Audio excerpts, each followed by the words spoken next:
औषधामध्ये इथं साठी साहेब प्लॉटवर आहे. एक असंच डायमंड शेतकरी व्हिडिओ बघून आपलं भेट झाली. इथं चेअरमन साहेब यांची एक 50 एकर क्षेत्र आहे. तुमचं किती साठी आहे?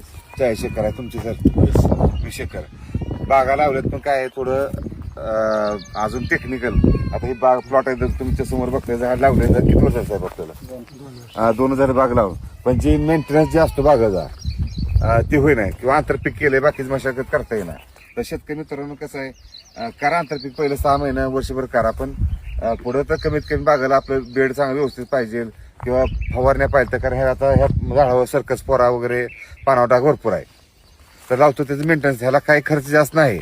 फक्त तुम्हाला वेळच करणं गरजेचं आहे. बुडामध्ये फूट जास्त आहे खाली तर नाही. तर आता हे ह्यांना मॅनेजमेंट आपण देतोय सगळं काय करायचं काय नाही सगळं. आणि स्वस्तामध्ये आणि बजेटमध्ये कसं बसेल म्हणजे मात्र आपला हेतू काय आहे कमी माणसामध्ये कमी बजेटमध्ये कसं होईल हे आपला प्रयत्न सगळा आहे. तर आपण सगळे सोबत मिळून काम करू. जी काही माहिती मिळेल किंवा चांगलं करता येईल तेवढा आपण प्रयत्न करू. म्हणजे आता सुरुवातीला तुम्ही खालचे फूट काढून घेऊन तणनाशी मारून घ्या. वर एक बुरशीनाशक कीटकनाशकाची फवारणी घेऊ. म्हणजे पानं महत्वाचे आपलं झाड आहे. पानं चांगलं म्हणजे झाडाचं प्रकाश संश्लेषण क्रियाची चालू झाली पाहिजे.